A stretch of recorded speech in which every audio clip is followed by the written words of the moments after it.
Hello बच्चों, कैसे हैं आप सब लोग। मैं हूँ रिचा पांडे और मैं फिर से स्वागत करती हूँ आप सबका आपके अपने स्टडी रूम के प्लेटफॉर्म पे।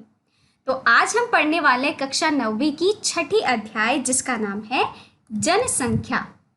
अगर हम किसी भी देश को देखते हैं, ठीक है, या फिर किसी भी राष्ट्र को ऐसे देखते हैं तो हम उसको सबसे पहले किस नज़रिए से देखते हैं कि भाई इस राष्ट्र की जो जनसंख्या है वो कितनी अधिक है, या फिर इस राष्ट्र की जो जनसंख्या है वो कितनी कम है ना। इस हिसाब से देखते हैं। तो आज हम अपने भूगोल में यही पढ़ने वाले हैं जनसंख्या के बारे में, ठीक है। तो चलिए फटाफट से करते हैं आज की कक्षा को हम शुभारंभ।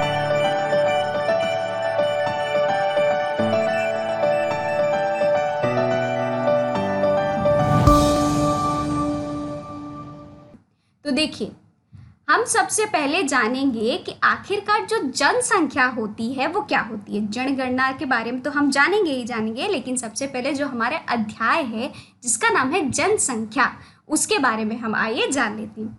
तो जनसंख्या क्या होती है बच्चों।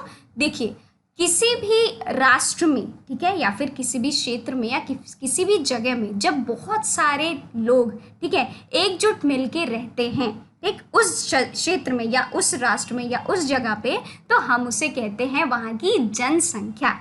आई बात समझ में, जिसे हम कहते हैं आबादी के नाम से भी जानते हैं, ठीक है। तो देखिए, भारत के बारे में अगर हम जानें तो हमारा जो भारत है वो कितने स्थान पे है, तो वो हमारे दूसरे स्थान पे है जनसंख्या के मामले में। आई बात समझ में। चलिए अब हम जानते हैं जनगणना के बारे में। जनगणना क्या होती है। जनगणना अगर हम देखें तो ये जो जन और गणना मतलब दो शब्दों को मिला के बना हुआ है ना।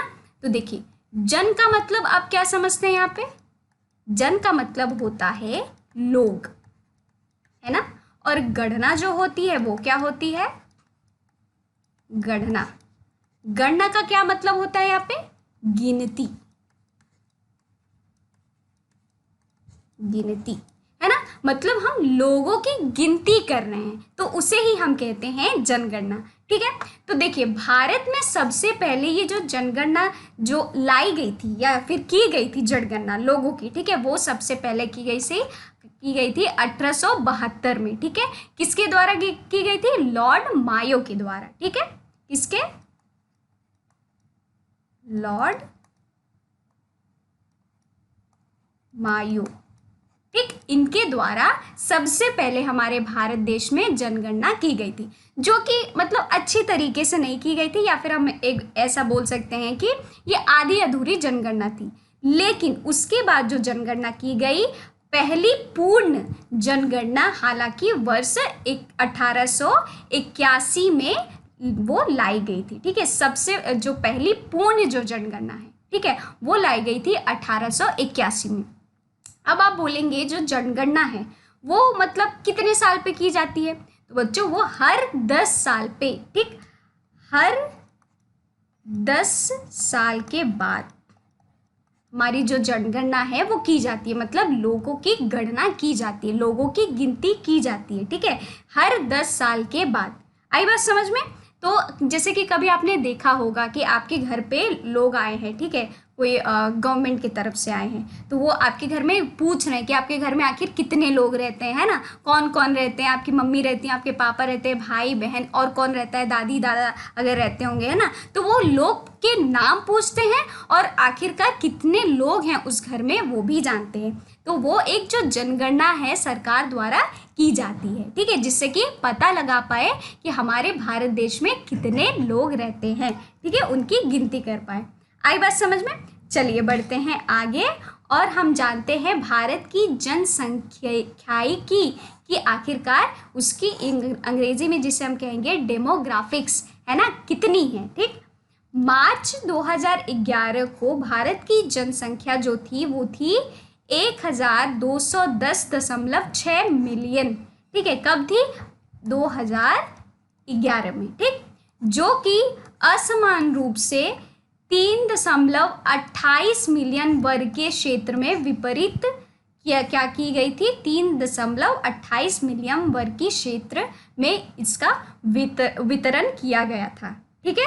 मतलब जनसंख्या कितनी थी, 1210 10.6 मिलियन जनसंख्या थी 2011 में, और उसका वितरण किया गया था असमान रूप से, किया गया था 3.28 मिलियन वर्ग किमी के क्षेत्र में। मतलब इतने क्षेत्र में इतने लोग, मतलब इतने मिलियन लोग रह रहे होंगे। ठीक है, तो देखिए ये कुछ अन्य क्षेत्र हैं, ठीक है, हमारे राज्य हैं, जैसे कि असम हो गया, झारखंड हो गया, केरला हो गया, ठीक है, उड़ीसा हो गया, गुजरात हो गया, कर्नाटका, राजस्थान, तमिलनाडु, मध्य प्रदेश, जिनका जो जनसंख्या जिसे हम कह सकते हैं, ठीक है, जनसंख्या आप देखेंगे उसके आधार पे इस चार्ट में दिखाया जा रहा होगा बहुत ही कम है ना, क्योंकि इतना इतना, अब देखिए ये जो देख रहे हैं पार्ट, ये बहुत ही कम है।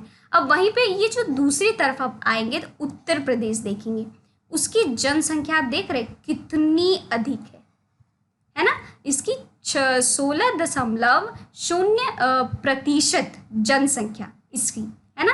वहीं पे आप मध्य प्रदेश का भी देख रहे हो, महाराष्ट्र का भी देख रहे होगे, वो भी क्या है, वो भी अधिक है, ठीक, जो कि इस साइड वाले जो हमारे राज्य उनसे अधिक है। कितना है, 9.0%।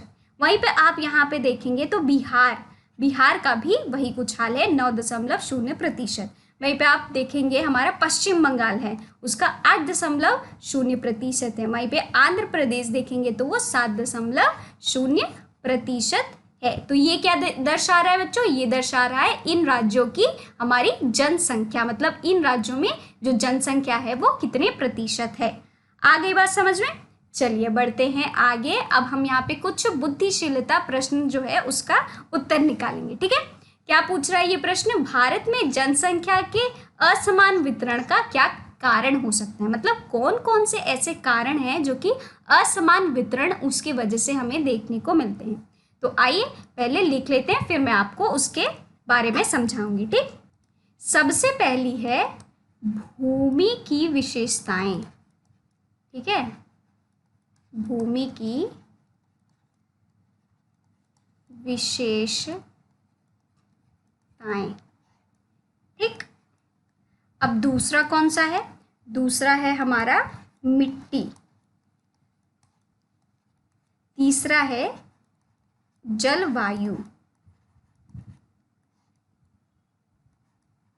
अब ये कुछ क्या है, आधार हैं। ठीक है, इनके आधार पे असमान वितरण हमें देखने को मिलेंगे। अब भूमि की विशेषताएं अगर मैं आपको बताऊं तो आप बोलेंगे कि कैसे, भूमि के आधार पे कैसे कर सकते हैं वितरण। तो देखिए, जिस क्षेत्र की जो भूमि है, ठीक है, अगर वो अधिक उपजाऊ है, ठीक है, अब जैसे हम मान लीजिए कि हमारा जो उत्तर प्रदेश है, ठीक, वहाँ की जो भूमि है वो क्या है, अधिक उपजाऊ है। वहाँ पे आपको गंगा का किनारा भी देखने को मिलेगा, और गंगा का किनारा है मतलब वो जो भूमि होगी अधिक उपजाऊ होगी। तो इस वजह से आप देखेंगे कि भूमि की जो उसकी विशेषता होगी वो बहुत ही अच्छी होगी। अब वहीं आप पहाड़ी वाली जो क्षेत्र होते हैं, ठीक है, पहाड़ वाले जो क्षेत्र होते हैं, अब वहाँ पे आप जाएंगे तो क्या वो ज़मीन उपजाऊ होते हैं, नहीं होते। तो इस वजह से आप वहाँ पे देखेंगे जो जनसंख्या होती है वो बहुत ही कम होती है। वहीं पे अगर आप आते हैं, उत्तर प्रदेश हो गया, ठीक है, ये मध्य प्रदेश हो गया, हरियाणा हो गया, तो यहाँ की जो भूमि होती है वो अधिक उपजाऊ होती है। जहाँ पे अधिक उपजाऊ होती है भूमि, वहाँ पे जो जनसंख्या होगी वो भी ज़्यादा होगी। तो इस वजह से असमानता देखने को मिल रहा है आपको कि भैया जिस पहाड़ी जो जगह है, ठीक है, पहाड़ी वाले जो क्षेत्र है, जैसे हिमाचल प्रदेश हो गया, ठीक है, आप ले लीजिए, तो उन क्षेत्रों में कम लोग दिखेंगे, है ना, जनसंख्या कम दिखेगी। वहीं पे आप इन क्षेत्रों में आएंगे तो जनसंख्या क्या है, वो ज़्यादा दिखेगी। तो आप क्या देख रहे हैं, असमानता देख रहे हैं कि वो जो क्षेत्र है वो कम लोग रह रहे हैं और यहाँ पे अधिक जनसंख्या है। तो ये असमानता हो गई हमारे भूमि की विशेषताएं जो कि बता रही है। अब दूसरा मिट्टी को ले लीजिए, जैसे मैंने कि आपको बताया उपजाऊ, वही बात इसमें भी आ जाती है। अगर कोई भी जो भूमि है वो अधिक उपजाऊ है, वहाँ का मिट्टी जो है वो ऐसा है कि वहाँ पे अधिक आप खेती कर सकते हैं। तो उन क्षेत्रों में क्या होगा, आपको पता ही होगा कि उन क्षेत्रों में जो लोग हैं, मतलब जो जनसंख्या होगी वो अधिक होगी, क्योंकि उन्हें वहाँ पे खेती करने को मिलेगा, ठीक है, और वहाँ पे वो लोग अच्छे से रह भी पाएंगे, तो इसीलिए वहाँ पे वो रहते हैं, इसलिए जनसंख्या जो ज़्यादा होती है। वहीं पे दूसरी जगह ऐसे बंजर, जहाँ जैसे कि आप देख लीजिए मरुस्थल वाले जो क्षेत्र है, जैसे राजस्थान हो गया, ठीक है, या फिर आपका जो ऐसे क्षेत्र जहाँ पे बंजर ज़मीन है, क्या वहाँ पे लोग रह सकते हैं? तो नहीं, वहाँ पे लोग नहीं रह सकते। तो यहाँ पे भी आपको कुछ असमानता जो है वो देखने को मिलेगी। अब तीसरा है जलवायु। जहाँ का जो जलवायु होगा वो शुद्ध होगा, है ना। जहाँ का आप देखेंगे इसके हिसाब से पानी जहाँ का होगा, ठीक है, पानी भी शुद्ध होगा, और जलवायु भी देखेंगे अगर शुद्ध होगा ज़्यादा, वो क्या होगा, वहाँ पे आपका प्रदूषण नहीं होगा, ये सारी चीज़ें होंगी। तो उस क्षेत्र में भी क्या होंगे, लोग ज़्यादा रहेंगे। वहीं उसके मुकाबले जहाँ ज़्यादा होगा, जहाँ पे ये सारी चीज़, जलवायु जहाँ का नहीं अच्छा होगा जिस क्षेत्र का, वहाँ पे लोग उतना नहीं रहना पसंद करेंगे। तो ये भी एक असमानता दर्शा रहा है हमें। तो ये कुछ हमारे 3 मुख्य विशेषताएं हैं जो कि हमारे जनसंख्या के असमान वितरण कर रहे हैं। आई बात समझ में? चलिए बढ़ते हैं आगे। घनत्व के आधार पर भारत में जनसंख्या का वितरण किस प्रकार किया जाता है, आइए जानते हैं। तो वर्ष 2011 में भारत की जो जनसंख्या है, घनत्व जो है वो 382 व्यक्ति प्रति वर्ग किमी था 2011 में। तो क्या आप उच्च जनसंख्या घनत्व वाले उत्तरी मैदान के 3 राज्यों की पहचान कर सकते हैं? तो ये तो हम करेंगे, लेकिन अब जो घनत्व है, ठीक है, घनत्व किस हिसाब से आप जान सकते हैं उसको, तो चलिए मैं आपको बता। तो जनसंख्या किसी भी क्षेत्र का या फिर राज्य का, ठीक है, जनसंख्या बटे आपका जो क्षेत्रफल है किसी भी राज्य का, उससे आप घनत्व जो है उस क्षेत्र का पता लगा सकते हैं। जनसंख्या बटे जो क्षेत्रफल है अगर आप करेंगे तो उससे उस राज्य का जो घनत्व है उसका आप पता लगा सकते हैं। अब यहाँ पे कुछ प्रश्न एक पूछा गया है, ठीक है। अब 3 राज्यों की पहचान करनी है जो कि उत्तरी मैदान में उच्च जिनकी जनसंख्या हो सकती है। तो सबसे उच्च जो जनसंख्या है वो उत्तरी मैदान में किसकी देखने को मिलेगी? तो सबसे पहले तो उत्तर प्रदेश ही आ जाता है। इसकी जो जनसंख्या है बच्चों वो बहुत ही अधिक है, ठीक है, उत्तर प्रदेश, ठीक है। दूसरा कौन सा हो गया आपका? बिहार ले लीजिए, ठीक, बिहार में भी बहुत ही अधिक जो जनसंख्या है वो आपको देखने को मिलेगी, ठीक। अब बिहार के बाद आप क्या ले सकते हैं? अब मान लीजिए कि राजस्थान, ठीक है, इसमें भी आप देखेंगे इसकी भी जो जनसंख्या है वो बहुत ही अधिक है। तो ये कुछ 3 ऐसे राज्यों के नाम हैं जिनमें कि आप देखेंगे उच्च जनसंख्या आपको देखने को मिलती है, ठीक। आई बात समझ में? चलिए बढ़ते हैं आगे। अब यहाँ पे और एक बुद्धिशील प्रश्न जो है हमें उसका उत्तर निकालना है। क्या पूछ रहा है? जलवायु और धरातल किसी क्षेत्र के जल संख्या घनत्व को कैसे प्रभावित करते हैं? तो जैसे कि मैंने पिछले ही स्लाइड में बताया आपको, जैसे हमने जो एक प्रश्न था उसको हमने उसका उत्तर निकाला।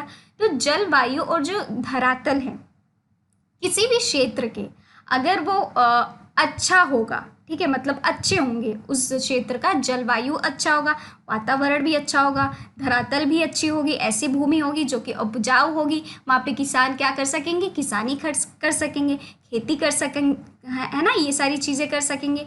तो वहाँ पे ऑटोमेटिक आप देखेंगे वहाँ की जनसंख्या क्या होगी?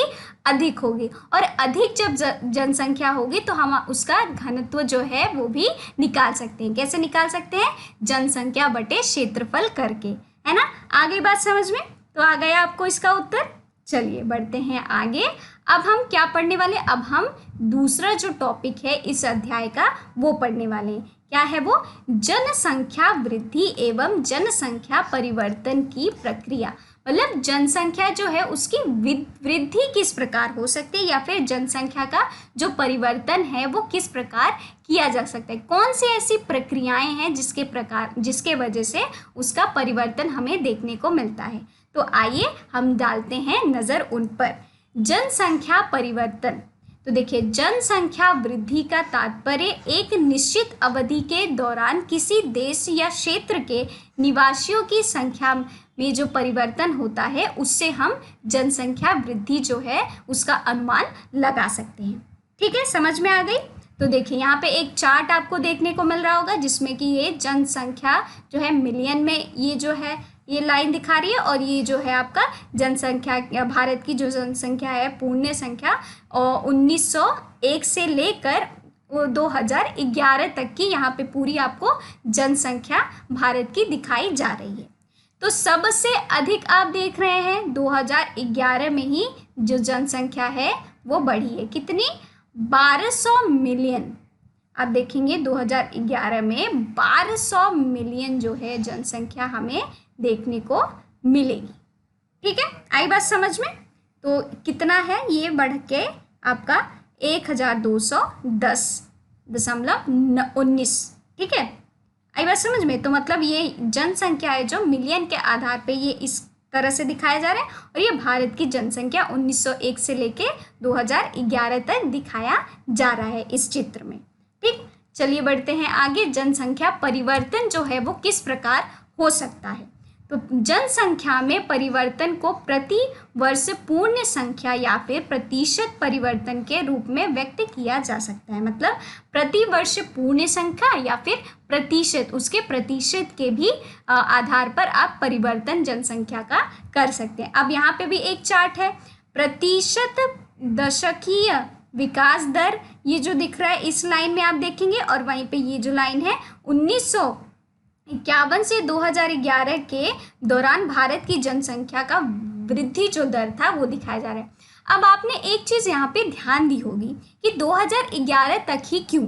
क्योंकि बच्चों अभी तक जो हमारा जो जनगणना है, ठीक है, वो 2011 तक का ही हुआ है, क्योंकि हम जनगणना जो है वो हर कितने साल पे करते हैं? हम हर 10 साल पे हम जो जनगणना है वो करते हैं। तो इसीलिए ये जो चार्ट है ये 2011 तक इसीलिए दिखाए जा रहे क्योंकि उसी साल तक हमारी जो जनगणना थी वो की गई थी, इस वजह से 2011 तक का ही हमने लिया है। ठीक है, तो चलिए देख लेते हैं। तो देखिए, पहले 1951 से लेके 1961 आप देखेंगे तो कुछ यहाँ पे थी। ठीक है, जो इसका विकास जो प्रतिशत दशकीय विकास जो दर था वो कुछ 21.64 था। अब धीरे धीरे क्या हुआ? ये बढ़ा। ठीक, कब बढ़ा? ये 1961 से लेके 1971 तक धीरे धीरे ये बढ़ गया। अब वहीं ये धीरे धीरे क्या हो रहा है? अब धीरे से घट रहा है, मतलब नीचे की तरफ आ रहा है। कब आ रहा है? 1971 से लेके 1981 तक। ठीक, धीरे धीरे फिर ये नीचे आ रहा है। कब आ रहा है? 1981 से लेके 1991 तक। फिर ये धीरे धीरे फिर नीचे आ रहा है 21.54, जो कि हमारा 1991 से 2001 तक था। ठीक है, वो गिरते गिरते आ गया 17.64 आ गया, और ये कब हुआ? 2001 से लेके 2011 तक। तो यहाँ पे हम क्या देख रहे हैं कि पहले क्या हुआ? वो बढ़ी।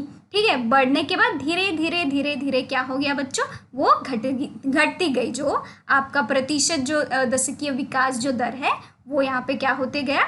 वो घटते गया, है ना। तो इस प्रकार से आप देख रहे हैं उसे। ठीक है, और ये दौरान है आपके भारत की जनसंख्या की वृद्धि की। ठीक, आई बात समझ में। चलिए बढ़ते हैं आगे। जनसंख्या परिवर्तन या फिर विकास की जो प्रक्रियाएं हैं वो कौन कौन सी ऐसी प्रक्रियाएं हैं जिसके हिसाब से हम देखेंगे जिसके वजह से जनसंख्या की जो परिवर्तन है या फिर विकास की जा सकती है। तो सबसे पहला है, आप देखेंगे तो ये है जन्म दर। ठीक है, दूसरा क्या है? ये है आपका प्रवास। ठीक, लोगों का प्रवास। तीसरा है मृत्यु दर। ठीक है, तो ये 3 कुछ ऐसी प्रक्रियाएं हैं जो कि हमारे जनसंख्या के परिवर्तन या फिर विकास में ये साथ देती हैं। तो जनसंख्या की प्राकृतिक वृद्धि, जन्म दर और मृत्यु दर के बीच का जो अंतर होता है वो किया जा सकता है। ठीक है, जनसंख्या की प्राकृतिक जो वृद्धि है हम कैसे देख सकते हैं? वो जन्म दर और मृत्यु दर के जो बीच का अंतर होता है, ठीक है, उस हिसाब से हम देख सकते हैं। आई बात। अब देखिए, जन्म दर मतलब जब इंसान पैदा होता है ना। और उसके बाद यहाँ पे प्रवासी मतलब वो जहाँ पे रहता है ना, कहाँ रहता है वो, चाहे भारत में हो चाहे फिर वो भारत के बाहर रहता हो। फिर उसकी मृत्यु दर, ठीक है, मतलब वो मरा कैसे, ठीक है, कब मरा। तो ये जो सारी चीज़ें हैं ये दर्शाती हैं आपके परिवर्तन या फिर विकास जो है ये, ठीक है। अब ये जो बीच का जो पार्ट है ये आपकी कुल जनसंख्या होती है, ठीक। चलिए बढ़ते हैं आगे और इनके बारे में और अच्छे से जानते हैं। तो जो प्रवास है, प्रवास से हम क्या समझते हैं? जन्म दर तो आपने समझ लिया, मतलब हमारे जो भारत की कुल जो जन्म दर है, मतलब कितने लोग पैदा हो रहे हैं, ठीक है, इतने वर्ष में कितने लोग पैदा हो रहे हैं। और आपको एक चीज़ मैं बता दूं बच्चों कि हमारा जो आप देखेंगे कि जनसंख्या जो होती है, ठीक है, उसकी जो परिवर्तन होती है, जो विकास होता है, वो आपको पता है कि वो जैसे कि ऐसे रह नहीं जाता है, उसका जो विकास होता है वो होते ही रहता है, धीरे धीरे आप देखेंगे वो बदलते रहता है, मतलब वो चेंज होते रहता है, बदलाव आपको उसमें देखने को मिलता है। तो उस हिसाब से आपका जो जन्म दर है या फिर मृत्यु दर है, आपको उसमें भी विकास जो है, मतलब एक तरह से हम बदलाव बोल सकते हैं, विकास नहीं बदलाव जो है उसमें आपको देखने को मिलता है ना। एक ही दिन में कितने लोग पैदा होते हैं, कितने लोगों की मृत्यु हो जाती है, तो ये हमें कैसे पता चलेगा? हमारे जन्म दर से और मृत्यु दर से हमें पता चल जाएगा कि भारत में कितने लोगों की मौत हुई और कितने लोग पैदा हुए, ठीक। आते हैं हमारे जो तीसरा प्रक्रिया है, ठीक है, उस पे आते हैं जिसका है प्रवास। क्या है पहला? प्रवास आंतरिक या अंतर्राष्ट्रीय हो सकता है। तो या फिर आप आंतरिक मतलब अपने ही देश में रहते हो, या फिर आप अंतर्राष्ट्रीय मतलब दूसरे देश में रहते हो, उससे भी आपका प्रवास जो है उससे पता चल सकता है। दूसरा है यह आयु लिंग अनुपात के संदर्भ में जनसंख्या के आधार और संरचना को भी प्रभावित करता है, ठीक है। आयु हो गया, लिंग हो गया, ठीक है, लिंग के अनुपात हो गया, इनके संदर्भ में आपकी जनसंख्या के आकार जो है उसकी संरचना को वो प्रभावित करता है, ठीक। तीसरा हो गया भारत में अधिकतर प्रवास ग्रामीण क्षेत्रों में अपकर्षण कारक और शहरी क्षेत्रों में अभिकर्षण कारक के कारण ग्रामीण क्षेत्रों से शहरों की ओर क्या वो बढ़ते हैं।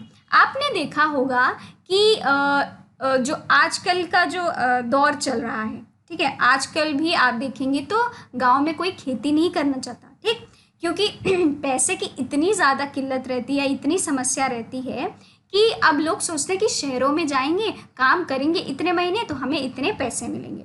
तो ये जो हमारा अपकर्षण जो कारक है, ठीक है, ये क्या कर रहा है? जो हमारे ग्रामीण क्षेत्र के लोग हैं उनको क्या कर रहा है? ये अपकर्षण जो कारक है वो कर रहा है, मतलब पुश कर रहा है ना, उनको जाने के लिए मजबूर कर रहा है। अपना जो वो गांव का क्षेत्र है उसको छोड़ के, ग्रामीण क्षेत्र छोड़ के उनको शहरों की तरफ क्या कर रहा है? वो अपकर्षण कर रहा है ना। वहीं आप देखेंगे जो शहरी क्षेत्र है वहाँ वो क्या कर रहा है? ग्रामीण क्षेत्रों के लोगों को वो क्या कर रहा है? अभिकर्षण कर रहा है, मतलब उनको वो पुल कर रहा है। किस वजह से? कि भैया वहाँ से जब लोग आएंगे तो वो क्या करेंगे? यहाँ पे काम करेंगे हमारा और हम उनको कुछ पैसा दे देंगे। तो वो क्या कर रहे हैं बच्चों? वो हमें अभिकर्षण कर रहे हैं, है ना। तो ये आपको देखने को मिलता है, जो कि प्रवास के ही हिसाब से हम देखते हैं। ग्रामीण क्षेत्र हो गया प्रवास में ही आता है और हमारा जो शहरी क्षेत्र हो गया वो भी प्रवास में ही आता है। आ गई बात समझ में? चलिए बढ़ते हैं आगे और हम आते हैं अपने अगले टॉपिक पे इस अध्याय के, जिसका नाम है जनसंख्या की विशेषताएं। कौन कौन सी ऐसी विशेषताएं हैं जो कि जनसंख्या को हमें दर्शाती है, ठीक है। तो चलिए बढ़ते हैं आगे और जानते हैं इनके बारे में। आयु संरचना, ठीक। एक व्यक्ति की उम्र प्रभावित करती है उन्हें क्या चाहिए, क्या खरीदना है, क्या करना है और प्रदर्शन करने की उनकी क्षमता क्या है, ठीक। बच्चों और वृद्धों का प्रतिशत किसी देश के निर्भरता अनुपात और उसकी सामाजिक आर्थिक संरचना को वो प्रभावित करता है। तो देखिए जो हमारे बच्चे होते हैं, है ना, अगर आप उनसे पूछोगे कि आपको क्या चाहिए तो वो आपको सब बोल देंगे, मुझे ये चाहिए, मुझे वो चाहिए, मुझे वो चाहिए, सभी लाने के लिए बोल देंगे, है ना, लेके आइए आप हमारे लिए। तो अब आप जाइए दूसरी जगह वृद्धों के पास और उनको पूछिए कि आपको क्या चाहिए। अब वो बोलेंगे भैया बस प्यार चाहिए लोगों का और 2 रोटी खाने को मिल जाए और रहने के लिए घर मिल जाए, बस इतना चाहिए, हमारा काम चल जाएगा, ठीक। तो ये मैंने एक ऐसे आपको रफली उदाहरण दे दिया। अब इससे हम क्या रिलेट कर रहे हैं यहाँ पे बच्चों, इससे क्या जोड़ रहे हैं यहाँ पे, हम ये देख रहे हैं कि किसी भी देश की जो आर्थिक जो स्थिति होती है, ठीक है, वो किससे दर्शाती है, तो जो बच्चे होते हैं और जो बुजुर्ग होते हैं या फिर वृद्ध लोग, उनसे हम क्या कर सकते हैं, किसी भी देश की जो आर्थिक या जो सामाजिक जो संरचना है उसको हम वो दर्शा सकते हैं, ठीक है, उसको वो प्रभावित करती है। अब आइए बच्चों पे, यहाँ पे इस चित्र में आप देख रहे होंगे, यहाँ पे एक चित्र दिख रहा होगा जहाँ पे आप देखेंगे बच्चों का जो प्रतिशत है वो 34.4% है। समझ रहे हैं आप, मतलब बच्चे जो हैं वो वृद्ध से अधिक हैं। तो अगर उनको जो चीज़ चाहिए जो कि उनकी विकास दर को बढ़ा सकता है, ठीक है, कोई भी चीज़ चाहे उनकी विकास दर को बढ़ाने के लिए, चाहे वो स्टेशनरी से रिलेटेड, मतलब उनका जो भी पढ़ाई से रिलेटेड हो, है ना, या फिर हमारे जो भी उनकी खेल कूद से रिलेटेड हो, ठीक है, अगर वो हम चीज़ उनको देते हैं सही तरीके से, उनका वो इस्तेमाल करते हैं, तो इससे हम क्या कर सकते हैं, इससे ये आगे चल के हमारे ही भारत की जो आर्थिक या जो सामाजिक जो स्थिति है उसमें वो बढ़ावा ला सकते हैं, मतलब उसका वो विकास कर सकते हैं, है ना। तो इस चित्र में ये जो पीला रंग का आप देख रहे हो बच्चों, यहाँ से यहाँ तक ये है हमारे बच्चे, जिनका कि इतना प्रतिशत है, कितना 34.4, ठीक है। अब यहाँ पे वृद्ध का देखिए, ये बहुत ही कम वृद्ध है। वृद्ध कितने हैं, वो है हमारे 6.9%। वहीं आप वयस्क का देखेंगे तो वयस्क जो है वो बहुत ही ज़्यादा है, वो है कितने, 58.7%, मतलब ये काम करने वाले लोग हैं जो कि हमारे आर्थिक स्थिति को वो आगे बढ़ा ही रहे हैं, मतलब उसका विकास कर ही रहे हैं, है ना। तो ये क्या होंगे, अब धीरे धीरे विकास करते क्या हो जाएंगे, धीरे धीरे क्या होंगे, वो बुजुर्ग हो जाएंगे, है ना, वृद्ध में आ जाएंगे। तो हमें किस पे ज़्यादा ध्यान दे रहे हैं, हमें बच्चों का ज़्यादा देखना है। तो जो आयु की जो संरचना की गई है वो कुछ इसी आधार पे की गई है। आ गई बात समझ में, चलिए बढ़ते हैं आगे। अभी हम यहाँ पे कुछ प्रश्न हैं, उनका उत्तर यहाँ पे जानेंगे, ठीक है। पहला क्या है, आप अपने क्षेत्र में ऐसे कितने बच्चों को जानते हैं जो कि घरेलू सहायकों एवं श्रमिकों के रूप में कार्य करते हैं। तो ये तो आपका होमवर्क हो गया, है ना। मैं कैसे बता दूं आपके क्षेत्र में कौन से ऐसे बच्चे हैं जो घरेलू काम करते हैं या फिर श्रमिकों का काम करते हैं, तो इसका उत्तर आपको अपने नोट कॉपी में लिखना है, ठीक। अब दूसरा क्या है, आपके क्षेत्र में कितने वयस्क बेरोजगार हैं, मतलब कैसे ऐसे लोग हैं जो कि काम करते हैं लेकिन वो बेरोजगार हैं, काम करने वाले लोग हैं लेकिन बैठे हैं बेरोजगार। तो ये भी आपको अपने क्षेत्र में देख के बताना है, ठीक। तीसरा क्या है, आप इसके कारणों के बारे में क्या सोचते हैं। तो आपको जो ये आप देख रहे हैं कि जो वयस्क जो हैं बेरोजगार बैठे हैं, है ना, या फिर जो बच्चे हैं, ठीक है, वो ही श्रमिकों का काम कर रहे हैं या फिर घरेलू सहायकों का काम कर रहे हैं, है ना, क्यों, आखिरकार कौन से ऐसे कारण हैं। चलिए मैं थोड़ा सा आपको यहाँ पे सहायता आपकी कर देती हूँ जिससे कि आपको थोड़ा समझ में आ जाए। तो सबसे पहला हो सकता है हमारा कौशल। अगर किसी भी व्यक्ति को, ठीक है, पता नहीं है कोई भी चीज़ करना कैसे है ना, तो वो काम कैसे करेगा, तो वो एक तरह से क्या हो जाए, उसको पता ही नहीं होगा कि काम कैसे करना है, तो जहाँ पे वो काम कराया जा रहा है तो उसको तो वो लेंगे ही नहीं, तो वो एक तरह से बेरोजगार हो ही जाएगा, है ना। और आप देखेंगे यहाँ पे एक तरह से ये जो बच्चे हैं वो क्या कर रहे हैं, वो अभी से श्रमिकों का काम कर रहे हैं, अभी से घरेलू सहायक, मतलब जो घर के काम कर रहे हैं, मतलब घर में ही वो काम कर रहे हैं, उनको सहायता दे रहे हैं लोगों को। ये क्यों करें, क्यों, इसमें भी क्या करता है एक लाख, ये करता है कि उनको मतलब अच्छी तरीके से बताया ही नहीं जा रहा है कि आखिरकार तुम्हें पढ़ाई लिखाई भी करनी, उनको वंचित रखा जा रहा है उनके पढ़ाई लिखाई से। तो ये किसके ऊपर निर्भर करता है, ये उनके माता पिता पे निर्भर करता है। एक तरह से ये भी एक कारण हो सकता है। तो ऐसे बहुत सारे कारण हैं जिनकी वजह से आप देखेंगे कि हमें ये सारी जो चीज़ें हैं देखने को मिलती है। बेरोजगारी हो गई, ठीक है, बचपन से ही बच्चे काम करने लगते हैं। आई बात समझ में, चलिए बढ़ते हैं आगे। अब लिंग अनुपात के बारे में जानते हैं। क्या होता है लिंग अनुपात, देखिए, एक जनसंख्या में प्रति 1000 पुरुषों पर महिलाओं की जो संख्या होती है उसे हम कहते हैं लिंग अनुपात। आगे बात समझ में कि क्या होता है, जो लिंग अनुपात क्या होता है कि एक जनसंख्या में प्रति 1000 पुरुषों पर अगर महिलाओं की जो संख्या होती है उसे हम कहते हैं लिंग अनुपात, ठीक है। अब देखिए यहाँ पे एक प्रश्न है, राज्यों के बीच इन विभिन्नताओं का जो कारण है वो क्या हो सकता है। तो आपको क्या लगता है कि आखिरकार ऐसे जो कारण है वो कौन कौन से ऐसे कारण हैं। तो सबसे पहला है आपका, तो पहला है बच्चों साक्षर। ठीक है, देखिए मान लीजिए कि एक कोई ऐसा राज्य है जहाँ पे जो लोग हैं, ठीक है, चाहे वो महिलाएं हैं, ठीक है, या फिर पुरुष हैं, वो क्या है, वो बहुत ही ज़्यादा शिक्षित हैं। तो क्या होगा, वो एक तरह से हमारे जो आर्थिक जो विकास होगा भारत का, उसमें वो मदद करने वाले है ना, क्योंकि वो शिक्षित है। और जो जब महिलाएं शिक्षित होंगी तो धीरे धीरे वो क्या करेंगी, अपने बच्चों को भी शिक्षित बनाएंगी, है ना। तो वो सोचिए वो राज्य कितना विकास कर सकता है ना। और वो अपना तो करेगा ही, और क्या करेगा, साथ में हमारे भारत का भी विकास कर सकते हैं।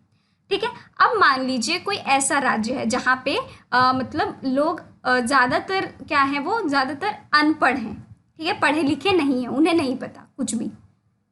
तो वो क्या करेंगे, तो वो पीछे ही रह जाएंगे, वो विकास जो कर रहे हैं राज्य उनसे पीछे रह जाएंगे। तो यहाँ पे हम क्या देख रहे हैं, विभिन्नता देख रहे हैं, है ना। दो राज्यों में विभिन्नता देख रहे हैं कि एक राज्य बहुत ही ज़्यादा क्या है, पढ़ा लिखा है और वो आगे की तरफ बढ़ रहा है। वहीं पे जो दूसरा राज्य है आप देखेंगे, उस राज्य में वो क्योंकि पढ़े लिखे नहीं है और इस वजह से वो क्या कर रहे हैं, वो अपने राज्य का जो विकास है वो नहीं कर पा रहे हैं। दूसरा, आप जानते भी हैं, आप सबको पता है कि हमारा जो देश है भारत, वो क्या है, एक पुरुष प्रधान जो आप देखेंगे सामाजिक देश है। पुरुष प्रधान समाज जो है वो आपको देखने को मिलता होगा। पुरुष प्रधान मतलब पुरुष जो है वही प्रधान है, ठीक, सर्वोच्च है। आज भी आप घरों में देखते होंगे तो आपके पापा जो हैं वो ही हेड माने जाते हैं घर के, है ना। तो ये क्या एक तरह से दिखा रहा है कि यहाँ पे पुरुष प्रधान जो समाज है वो हम उस समाज में रहते हैं। तो कहीं ना कहीं पुरुष प्रधान जो समाज है ये भी एक कारण है कि जो महिलाएं हैं उनको आगे बढ़ने में, ठीक है, उनको आगे बढ़ने में सहायता उन्हें नहीं मिल रही। कई घरों में आपने देखा होगा कि जो महिलाएं होती हैं वो पीछड़े ही रह जाती हैं। वो पढ़ी लिखी जब नहीं रहती है तो वो वैसे ही रह जाती है, उनको आगे बढ़ाने का जो स्कोप है वो नहीं दिया जाता है। तो ऐसे ऐसे कुछ कारण हैं जिनकी वजह से आप देखेंगे विभिन्नताएं आपको देखने को मिलेंगी। वैसे ऐसा कोई राज्य होगा जहाँ पे आप देखेंगे भले ही वो पुरुष प्रधान है लेकिन वो महिला को भी आगे बढ़ने का क्या देख रहा है, वो बदलाव उसमें लाना चाहता है ना, बदलाव देखना चाहता है उस महिला में, तो उसकी वो सहायता करता है। तो वो जो राज्य होगा वो क्या होगा, वो आप देखेंगे कि वो ज़्यादातर बढ़ेगा, है ना। अब क्या होता है, देखिए कई राज्य जो होते हैं वो महिलाएं जो होती हैं, ठीक है, उनको क्या करता है, छोटी ही उम्र में जैसे घर जो पैदा होते हैं बच्चे, ठीक है, उसमें ही महिला उनको जो बच्चे होते हैं, बच्चियां जो होती हैं उनको नहीं पसंद होती हैं, तो वो गर्भ में ही उनको मार देते हैं। तो सोचिए अगर उस राज्य में महिलाएं बहुत कम होंगी और पुरुषें ज़्यादा होंगी तो बताइए आप कि पुरुषों से शादी कौन करेगा। तो ये कई सारे कारणें हैं जो कि विभिन्नताएं आपको देखने को मिलेंगी, ठीक है। तो इसमें हम जो लिंग अनुपात है वो महत्व रोल प्ले करता है, ठीक है। आगे बात समझ में, लिंग अनुपात क्या होता है।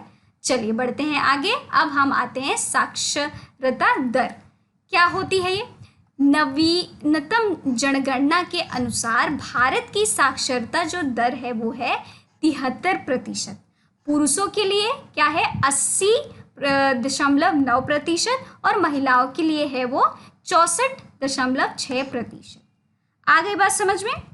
तो इसमें भी आप देख रहे हैं वेरिएशन देख रहे हैं, मतलब आप देख रहे हैं कि किस प्रकार से जो पुरुष हैं उनको ज़्यादा पढ़ाया लिखाया जा रहा है, ज़्यादा शिक्षित बनाया जा रहा है, और जो महिलाएं हैं आप देख रहे हैं कि पुरुषों के मुकाबले वो कम है हमारे भारत देश में, ठीक है। तो साक्षरता का दर जो है हमारे भारत में वो महिलाओं के लिए आप देखेंगे बहुत ही कम है, और जो पुरुष हैं वो उनके लिए ज़्यादा है।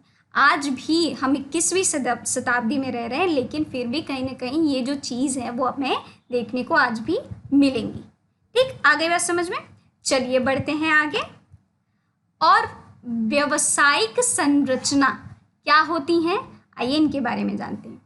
तो भारत में आप देखेंगे 64% आबादी कृषि में लगी हुई है। 64% आबादी कृषि में लगी हुई, खेती बाड़ी कर रही है, ठीक। प्रतिशत और 20% क्रमशः द्वितीय और तृतीय गतिविधियों में लगे हुए हैं। द्वितीय और तृतीय मतलब जैसे कि कोई है उसमें बिजनेस कर रहा है, कोई सर्विस कर रहा है ना, ऐसे में भी आपके 13% और 20% उसमें भी लोग क्या है, इन सारी चीज़ों में लगे हुए हैं। अब भारतीय अर्थव्यवस्था के क्षेत्र हैं, ठीक है, 3 क्षेत्र हैं। कौन कौन से? प्राथमिक क्षेत्र, द्वितीय क्षेत्र और तृतीय क्षेत्र। पहले में कौन आते हैं? पहले में हमारे कृषि जन आते हैं, ठीक, और मछली पकड़ने वाले और वानिकी इनके अंदर में जो काम करते हैं पहले में वो आते हैं, ठीक। अब द्वितीय में कौन आते हैं? वो आते हैं विनिर्माण उद्योग, जहाँ पे जैसे उद्योग बड़े बड़े जो होते हैं वहाँ पे उनका जैसे कारें बनाई जाती हैं, है ना, जहाँ पे कपड़े बनाए जाते हैं, ठीक है, या फिर जहाँ पे लकड़ियों से चीज़ें बनाई जाती हैं, हमारे घरों में जो फर्नीचर होते हैं ना, कुर्सियाँ हो गई, मेज हो गए, इन सारी चीज़ को आप देखेंगे विनिर्माण उद्योग में आते हैं, जो कि द्वितीय क्षेत्र में हमारे देखने को मिलेंगे। वहीं पे जब तृतीय क्षेत्र में आप देखेंगे तो वो है सेवा क्षेत्र, ठीक है। सेवा क्षेत्र में कौन आते हैं? अब जैसे डॉक्टर हो गए, ये क्या कर रहे हैं, हमारे लिए क्या करें, वो हमारे सेवा में ही तो लगे हुए हैं, है ना। वैसे ही जो हमारे सरकार के जो सरकारी लोग होते हैं ना, जैसे IAS अफसर हो गए, ठीक, PCS जो हो गए, PCS लोग हो गए, जज हो गए, ठीक है, ये भी क्या करें, ये हमारे सेवा में ही तो लगे हुए हैं, ठीक है। या फिर जैसे साइंटिस्ट हो गए, ये भी एक प्रकार से आपको तृतीय क्षेत्र में देखने को मिलेंगे। आ गई बात समझ में व्यावसायिक संरचना क्या होती है? तो चलिए बढ़ते हैं आगे। अब आते हैं स्वास्थ्य पे। सार्वजनिक स्वास्थ्य में सुधार, कम प्रति व्यक्ति कैलोरी, ठीक है, खपत और कुपोषण, सुरक्षित पेयजल की कमी और बुनियादी स्वच्छता में उल्लेखनीय उपलब्धियों के बावजूद भारत के लिए स्वास्थ्य का स्तर एक मुख्य चिंता का विषय बना रहा है। जैसे कि हम मानते हैं कि जो हमारा भारत है, देश है, वो कृषि जनक देश है ना। यहाँ पे कृषि जो है वो ज़्यादातर हमारे देश में पाए जाएंगे, और वो जो हमारा जो क्षेत्र है, ठीक है, कृषि जनक क्षेत्र है, खेती यहाँ पे अधिक होती है। तो इसमें हम क्या देख रहे हैं कि अधिक उपजाऊ भी होना चाहिए, तो हमारे हेल्थ मतलब जो स्वास्थ्य है उसमें तो कमी नहीं होनी चाहिए। लेकिन ऐसे भी बहुत क्षेत्र हैं, पिछड़े हुए जो क्षेत्र हैं आप देखेंगे, ठीक है, उनमें भी कैलोरी की जो खपत है उसकी कमी मिलेगी, कुपोषण जो है वो देखने को मिलेगा, ठीक है। अच्छी तरीके से पेयजल जो है, पीने वाला जो पानी है वो नहीं पी रहे, इसकी वजह से उनके स्वास्थ्य पे भी असर पड़ रहा है, जिसकी वजह से आप देखेंगे कि ये भारत में अभी भी एक मुख्य चिंता का विषय जो है वो बना हुआ है, ठीक है। जो कि आप इसके ये भी एक कारण है जिसके वजह से जो विकास है, ठीक है, आर्थिक जो स्थिति है उसमें हमारा विकास जो है वो नहीं हो पाता है, क्योंकि आधे से ज़्यादा लोग क्या होंगे, ये इन्हीं सब जो स्वास्थ्य दिक्कतों से गुजरते रहेंगे, तो कैसे हो सकता है। इसीलिए स्वास्थ्य जो है वो प्रमुख होना चाहिए हमेशा किसी भी इंसान के लिए, ठीक है। चलिए बढ़ते हैं आगे। किशोर जनसंख्या। तो भारत में अधिकांश किशोरों में अपर्याप्त पोषक तत्वों वाले जो आहार होते हैं देखने को मिलेंगे। बड़ी संख्या में किशोरियाएं जो होती हैं वो एनीमिया से पीड़ित होती हैं, ठीक है, एनीमिया से पीड़ित होती, क्योंकि उन्हें पोषक जो तत्व होते हैं वो नहीं मिलते हैं, ठीक है, पोषक आहार नहीं मिलता है, इसके वजह से उनमें कमज़ोरी आ जाती है, ठीक, और कमज़ोरी आने की वजह से उन्हें एनीमिया जैसे जो रोग हैं उनसे पीड़ित देखने को मिलेंगे आपको, ठीक है। ये किन में पाए जाएंगे? ये किशोर जो जनसंख्या है, ठीक है, उनमें पाए जाते हैं। आ गई बात समझ में? चलिए अब हम आते हैं अपने राष्ट्रीय जनसंख्या नीति पर। क्या होते हैं ये? चलिए इनके बारे में हम जान लेते हैं। राष्ट्रीय जनसंख्या नीति स्वैच्छिक आधार पर जिम्मेदारी और नियोजित जो पितृत्व को बढ़ावा देने के लिए 1992 में सरकार द्वारा एक परिवार नियोजक कार्यक्रम शुरू किया गया था, ठीक है। ये एक क्या है? ये एक परिवार नियोजक कार्यक्रम है, ठीक। यहाँ पे हम लिख लेते हैं परिवार नियोजक कार्यक्रम, ठीक है, जो कि भारत सरकार द्वारा 1992 में ये इसकी स्थापना की गई थी, मतलब भारत सरकार द्वारा ये जो नियोजन है वो शुरू किया गया था। ठीक है, आ गई बात समझ में। अब आइए इन राष्ट्रीय जो नियोजक हैं इनके बारे में जानते हैं। तो NPP 2000, ठीक है, राष्ट्रीय जनसंख्या नीति मतलब NPP 2000 के लिए एक ढांचा प्रदान करता है। ठीक है, जो हमारा राष्ट्रीय जनसंख्या नीति जो 2000 है वो क्या करता है, एक ढांचा हमें प्रदान करता है। अब उस ढांचे में आपको क्या क्या देखने को मिलेगा, तो सबसे पहला है 14 वर्ष की आयु तक निःशुल्क अनिवार्य स्कूली शिक्षा। ठीक है, ये मैं आपको बता दूं, ये आपका क्या है, एक तरह से आपका मौलिक अधिकार है, मौलिक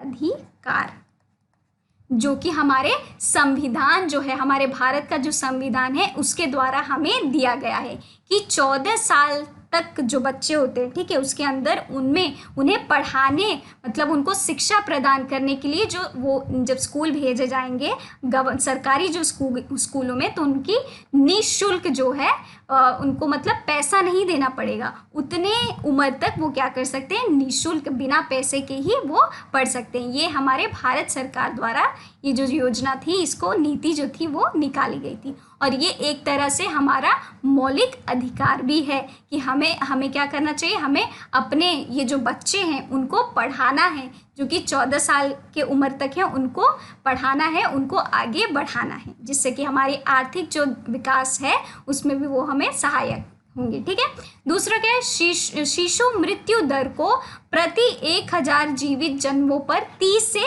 कम करना। तीसरा है बच्चों का सर्वाधिक टीकाकरण करना। ठीक है, ये भी इसके अंतर्गत आता है। चौथा है लड़कियों की शादी में देरी। लड़कियों की शादी जल्दी कर देने से क्या होगा, उनमें कई जो रोग हैं वो भी पैदा हो जाते हैं। ठीक है, जिनके वजह से वो क्या कर उनकी जो हालत तो होती है वो ख़राब हो ही जाती है, स्वास्थ्य खराब हो ही जाता है। और ज़्यादातर शादियों के बाद क्या होती है, लड़कियों को पढ़ाया नहीं जाता है। ठीक है, तो इनसे वो शिक्षित नहीं होंगी, तो शिक्षित नहीं होंगी तो ये हमारा जो ओवल और आप देखेंगे विकास जो है वो कैसे होगा, तो इस वजह से लड़कियों की शादी में देरी भी जो है वो की जा रही है। ठीक, आप पांचवा देखेंगे परिवार कल्याण को जन केंद्रित कार्यक्रम बनाना। ठीक है, तो ये कुछ हमारे क्या है, ये कुछ आपको ढांचा प्रदान किया गया है किसके अंतर्गत, NPP 2000 के अंतर्गत। आ गई बात समझ में। चलिए बढ़ते हैं आगे, राष्ट्रीय जनसंख्या नीति 2000 और किशोर। देखिए, पोषण के अलावा आप देखेंगे नीति किशोरों की अन्य महत्वपूर्ण जो ज़रूरतें हैं उन पर अधिक जोर देते हैं। ठीक है, इनके अंतर्गत जो अन्य जो महत्वपूर्ण जो ज़रूरतें हैं, ठीक है, हमारे किशोरों की इनके ऊपर भी वो अधिक ध्यान देते हैं, जिसमें कि अवांछित गर्भधारण और यौन संचारित रोग, ठीक है, से सुरक्षित उनको कैसे करना है, इनका भी ये ध्यान देखते हैं।